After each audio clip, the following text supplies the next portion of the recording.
Hey guys, welcome to today's video where we're going to be discussing Jared Goff and we're going to be breaking down his film, looking at what he brings to the Detroit Lions offense. Before we get started, please drop a quick like and a sub on today's video. That would really help my channel grow. I'd really appreciate that. With that said, I hope you enjoy the video and let's dive right into it.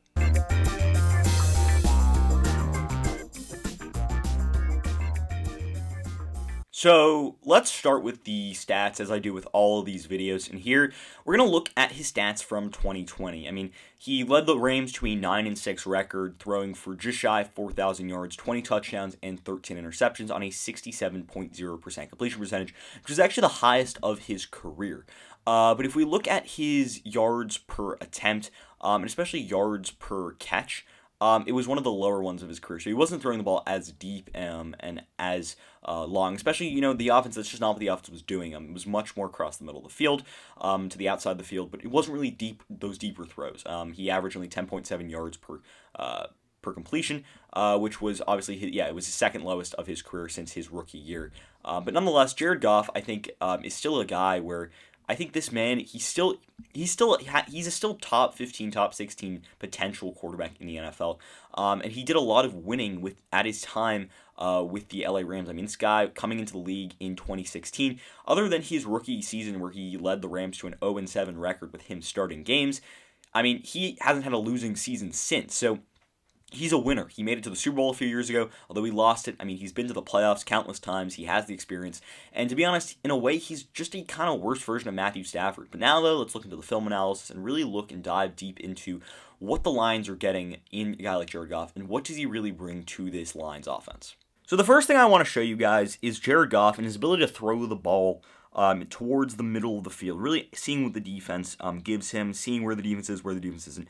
So in this situation, he's looking at the field and he basically sees zone coverage. It's a simple zone coverage. And the way that you can tell this is zone coverage pretty much is because there's only two guys over here, right? That would technically, if it was man coverage, be matched up on them. And then I guess this linebacker could be matched up on the running back here. But nonetheless, I mean, he sees his zone coverage, and the reason that he sees the safeties back here in their zone.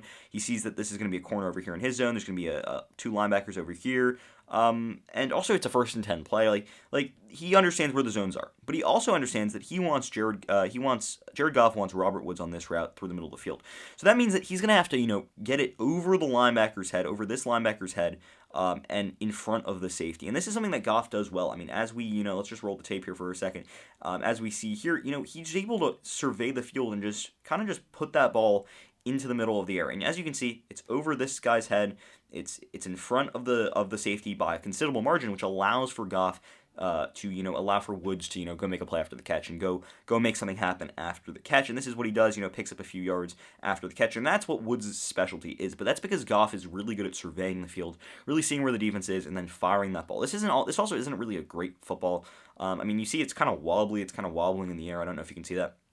But nonetheless, he's really good at surveying the field, seeing where the defense is, where the defense isn't, and then just really attacking zone defenses. That's something that Goff does well. He's really good at seeing where what's on the football field. And although Rams fans might be like, no, he's not, and get all defensive and sarcastic about him, I think that Jared Goff is still able to see the football field pretty solidly because he's got good size, got good height, and I think he's able to really survey the field as a field general pretty well compared to some other quarterbacks in the NFL. I think that's one of the things he does better than some other quarterbacks in the NFL. So that's the first play I want to show you.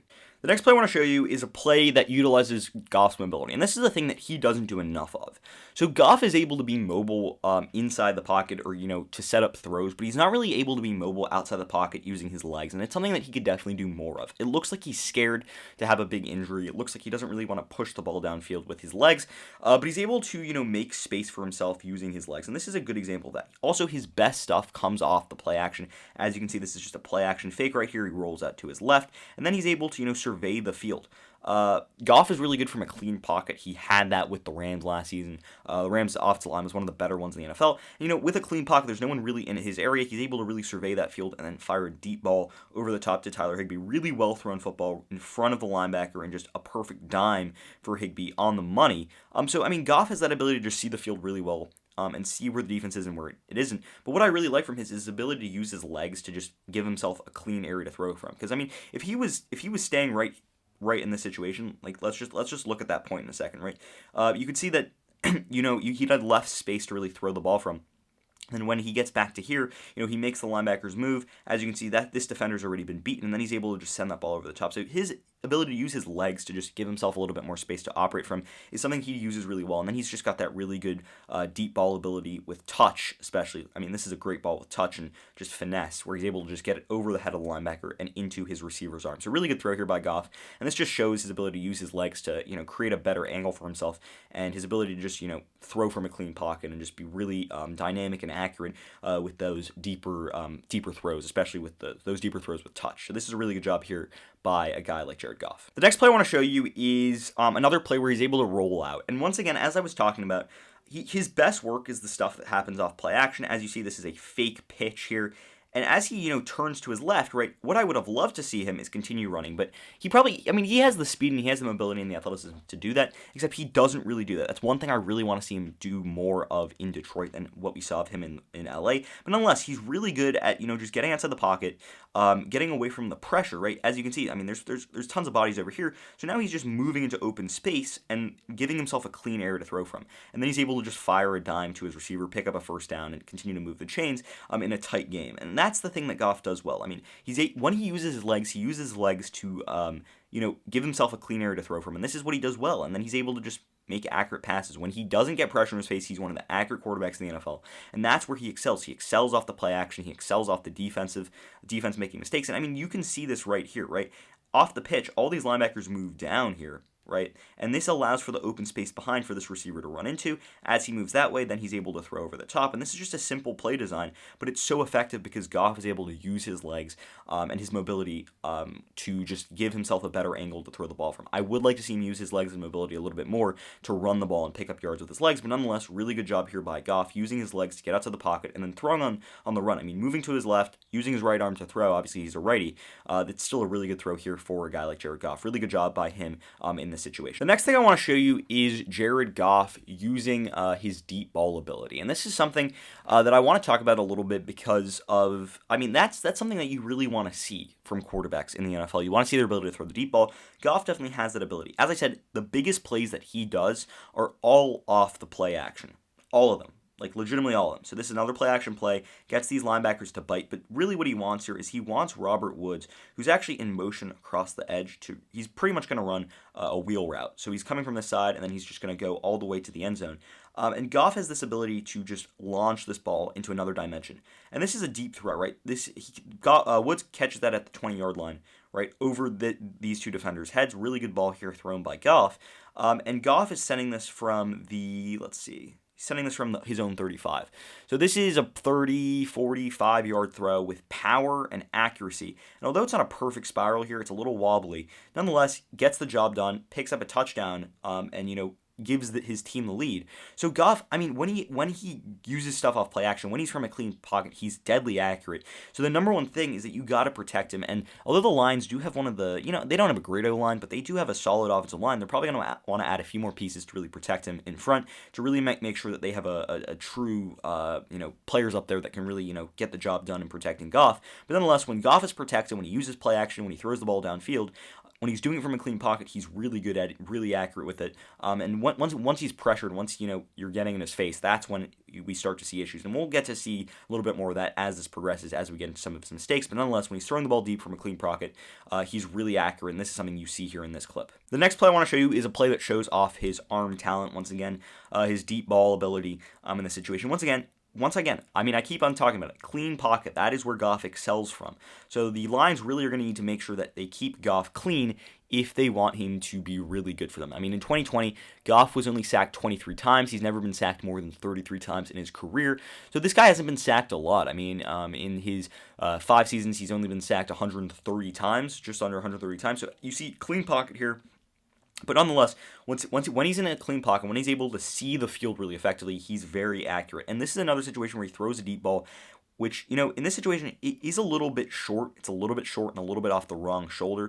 In theory, you probably want it coming down over here so this receiver can run under it and grab it. But nonetheless, the receiver has to wait for it. It's a little underthrown. He has to adjust, move to his other shoulder. Nonetheless, still ends up in a touchdown. Goff still has that ability to fire that ball deep downfield. But I mean, his arm talent and his deep ball ability is probably average when it comes to quarterbacks in the NFL. Definitely worse than a guy like Matthew Stafford. And in a way, I think Goff is kind of just a poor man's Matthew Stafford with a massive contract because of his success with the Rams and his ability to lead them to a Super Bowl. And he had a really good year with them when he led them to the Super Bowl. It was really fantastic. That was one of the best offenses during that season, during 2018. I mean, the man was a Pro Bowler, and he threw 4,600 yards, 32 touchdowns, 12 interceptions. Really good year for him. But because of that, it was because of his ability to be really successful off, clean pockets, right? Clean pocket, nobody really in his face, no pressure at him. And his ability to just, launch balls downfield. And, he doesn't have that elite arm strength, that elite dynamic arm strength we love to see. But nonetheless, he's got good arm strength, and his ability to just push that ball downfield is something that's good because he's a good field general. He sees the field well because of his height, his size. And he's got a solid arm that allows him to really make deeper throws that allow for his offense to open up. And that's something that we're going to see in Detroit for a guy like Jared Goff. Another thing Goff really thrives on is his ability to be good on these crossing sorts of routes. So in this situation, Robert Woods is going to pretty much run this route, and it's going to open up for him because of the play action. So as I said, Jared Goff excels off play action. That's what he does best. As play action happens, all these linebackers move this way. This allows Robert Woods to free up that way. There's not going to be anyone in here. And then as Goff is able to just see the field, survey it, he's able to just dink one over to Woods. Touchdown, easy touchdown. Ends up pretty much winning the game for the Rams in the wild card round. And once again, this is just him being so good off play action, and that's what he does best. He's good off play action, and he's good off the routes that are easy for him, accessible routes. The only thing that I want to say is that he's really good using receivers with great yards after a catch ability. I think he was in a perfect situation in LA for that. But nonetheless, I mean, Goff, I think if the Lions can invest in some receivers this offseason, or if they re-sign Galladay or Marvin Jones Jr., I mean, those guys aren't going to be free agents. But if they get receivers that are able to be really good after the catch, I think that's going to be really good for Goff. It's going to be really solid for him, and it's really going to help him out because he excels with receivers that are good after the catch. I mean, if we look at what Woods did, if we look what Cooper Kupp did, that's their specialty, and that's because of Goff's really ability to be successful off play action, as well as his success to find open men because his ability to see the field really well. So this is a really good job by Jared Goff here, just finding the open guy, scoring a touchdown, just perfect job, perfect execution off of him, and it all starts with his ability to be successful off play action. Now though, let's talk about some of his decision-making skills, and this is going to be one of his mistakes from last season. This was in the regular season game at Seattle where Jared Goff ends up throwing an interception. And the reason for that is, okay, so it's basically a play-action play once right here. And the idea is for all these receivers to kind of move to this side of the field, allowing for some space to open. You see Kupp going over here. You see, I think that's Higbee over there. You see Woods there. But as Goff is chased outside the pocket, as you can see, I mean, he's got the mobility to make plays with his legs. He just doesn't use his legs. Really what I would have liked to see him is, run for 2 or 3 yards there, pick up the first down. No one's really open. You can't really force one to Kupp, can't force one to Higbee. You could dump it off to Woods, but he'd get tackled. So I would like to see him continue running out of bounds, but Goff needs to do that. That's something that he really needs to do. But nonetheless, he just, he's looking back to the middle of the field now, and he's trying to see, and he thinks that maybe he can get Woods to release, and then for Goff to dump it over. But nonetheless, this is just a dumb throw by him. So, I mean, this defender's cut off the angle, as you can see. He's cut off the angle. Goff really can't go anywhere. And Goff simply just makes a bad decision. He just throws the ball into the middle of the field, and he's just off the wrong page with his receiver in Robert Woods, and he simply throws an interception. This ball is overthrown. It's in the middle of no man's land. I don't know what Goff is doing here, and Quentin Dunbar simply intercepts that. This is just not a good decision by Jared Goff, so he needs to be smarter with his decision-making, and he needs to be unafraid to go out and make plays with his legs. Just continue running out of bounds, and then just call it a day. That's what he should have done in this situation, but nonetheless, throws an interception. Bad mistake here. He cannot afford to do this in Detroit. And now this is the last play I want to show you, and this really just shows his lack of elite arm talent, elite end arm talent, and his slight accuracy problems. I think these are mostly fixed, but this is just another play where he wants Robert Woods across the middle. He sees it's one-on-one coverage here. He sees that there's an extra guy over here, and simply he just doesn't put enough mustard on this ball. It's that simple, right? He's looking through the middle of the field, right? He's looking through the middle of the field, and just pay attention to something for a second. You see this safety a solid 10 yards back when Goff throws the ball to Robert Woods. And Goff is trying to throw the ball outside of Robert Woods so Woods can, catch that ball and then hopefully make a run with it. But Goff doesn't have enough power, right? He doesn't have enough power. I mean, look at there's a solid 10 yards here, and somehow this safety over here is able to go off and pick off this pass. He comes in a solid 7 yards, right? And Goff should be able to have this ability to just fire that ball in there with some mustard and not even make the safety relevant. But he doesn't put enough mustard in it to it. He misses it outside, and this safety is able to simply come in and pick it off. And this is just unexcusable. I mean, Woods isn't necessarily open in the situation. He's got some really good defense on him. This might be a little bit of a hold there. We're not going to talk about that though. But nonetheless, there's a solid 10 yards of separation when Goff is throwing the football over here, and yet this safety is still able to come in and make a play on this football, pick it off.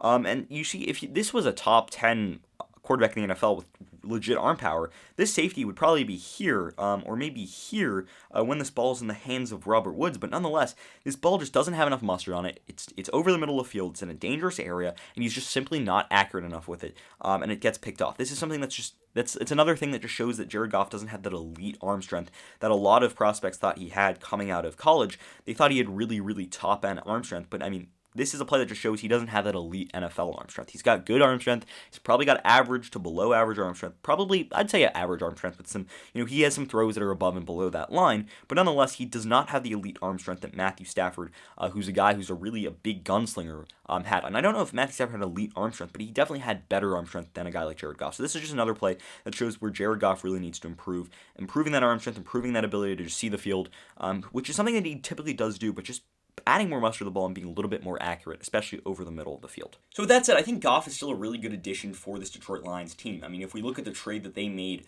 Matthew Stafford for Jared Goff, 2 first-round picks, I think that's a great trade. I mean, and I think there was a third-round pick in there too. But nonetheless, I think that's a great trade for the Detroit Lions. Goff, I think, was in a perfect situation in LA. I mean, he doesn't have elite arm talent, and he relies on receivers that have great yards after the catch ability. That's why Woods and Kupp did a lot of damage in LA, because Goff is good at, seeing the middle of the field, throwing the ball over the middle, and then allowing his receiver to go after and make a play after the catch. And that's what he succeeds in. That's what he's the best at when it comes to his game. And he's also really good off the play action. The LA Rams offense under Sean McVay emphasized all of that. Right, Detroit is a little bit different in the way that they ran their offense last year, but obviously there's going to be a new system there in Detroit. They're going to tweak things up, new coaching there, and it's going to be new. It's going to be new. It's not going to be what it was last year. And Woods and Kupp did a lot of damage in LA because they were great after the run, after the catch. Kenny Golladay and Marvin Jones Jr., we don't know if they're going to stay in Detroit this offseason during free agency. But nonetheless, I mean, this is a team that needs a quarterback that can be consistent. And Matthew Stafford was a guy for 12 years who was really good for the Detroit Lions. Is Jared Goff a guy who's going to be great for the next 10 years? No. He's on a big contract, but I think the Lions got a guy that has the ability to be a top 16 to 20 quarterback in the NFL, and he's been one of the most winningest quarterbacks since entering the league. And sure, that's because of the situation he was in. He was in a great situation that made him a good quarterback in LA. But I think in Detroit, he can still be a solid quarterback, can still be a top 15 to 20 quarterback in the NFL with the right weapons and in the right scheme, and if he gets the protection he needs. I think this Lions team could be a playoff team in the next 2 or 3 years, especially if, maybe they draft a quarterback in the next few drafts, allow him to learn behind Jared Goff. The only thing that worries me about Jared Goff is that salary. But as the salary cap continues to rise, that will become less and less of a factor. But nonetheless, it's still something that's a little concerning, seeing that salary cap that Jared Goff has. But I still think the things that he brings to this offense is a winning style of play. I mean, this guy won a lot in his NFL career, other than that 0-7 record back in his rookie year in 2016. He's been really good winning games. I mean, he made it to the Super Bowl a few years ago. He's won games. He's had more playoff success than a guy like Matthew Stafford. So he really brings that element to the Detroit Lions. Also, if the Lions get the right pieces around him, I think he can bring a good, solid presence to this Lions offense. He's a guy that can really throw the ball over the middle of the field. He's a guy who can throw the ball deeper downfield. He doesn't have that elite arm talent, that elite arm strength, but he's got good arm strength that allows him to make those throws. But most importantly, I think the number one thing Goff needs to do is continue to use his legs, especially outside the pocket, to pick up yards on the run. He's good at using his legs to give himself a better situation to throw from, but he needs to improve his decision-making. He needs to improve his arm power and accuracy, and he also needs to improve his ability to use his legs and just not be afraid to go out there, get a little bit of a hit, even slide, pick up 2 or 3 yards, because that can really open up an offense too. That's something that Stafford was not afraid to do, and I think that Goff has the ability to be a better scrambler than Stafford. I said that in my other video where I broke down Matthew Stafford, and people were yelling at me saying that Stafford was definitely was a better scrambler than Goff. I think Goff has the potential to be a better scrambler. So with that said, I think that Goff does bring some things to this Lions offense. He's not Matthew Stafford, but in a way, he's a poor man's Matthew Stafford on a big contract. And with that said, that's pretty much going to end the video for today. Did you agree with my analysis? Why or why not? Leave your comments and thoughts in the comment section down below. I'd love to hear what you guys have to say. Also, if you're new around here, please drop a like and a sub on today's video. I'd really appreciate that. With that said, I hope you enjoyed the video, and until next time, see ya.